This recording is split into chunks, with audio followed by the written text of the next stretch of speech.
তাজমহল হলো Indo Islamic স্থাপত্যের সর্বোত্তম ও সূক্ষ্মতম উদাহরণ। এর নির্মাণের পেছনে রয়েছে এক আবেগপূর্ণ ইতিহাস এবং মুঘল সাম্রাজ্যের অধীনে ভারতের বৃহৎ অঞ্চলের শাসনকালীন সংস্কৃতি ও ঐতিহ্য। শোকার্ত মুঘল সম্রাট শাহজাহান তার অন্যতম প্রিয় স্ত্রী মমতাজ মহলের মৃত্যুর পর এই অনন্য স্থাপত্যের নির্মাণের নির্দেশ দেন।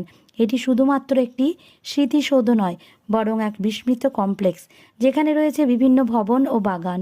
এটি প্রায় 22.44 হেক্টর এলাকা জুড়ে বিস্তৃত, যার মধ্যে রয়েছে পার্শ্ববর্তী সমাধিসৌধ, জল সরবরাহ ব্যবস্থা, দক্ষিণে অজগঞ্জ শহর এবং উত্তর দিকে নদীর তীরে অবস্থিত চন্দ্র উদ্যান।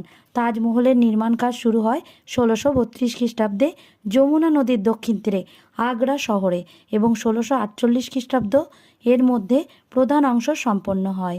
এটি এমনভাবে পরিকল্পিত হয়েছিল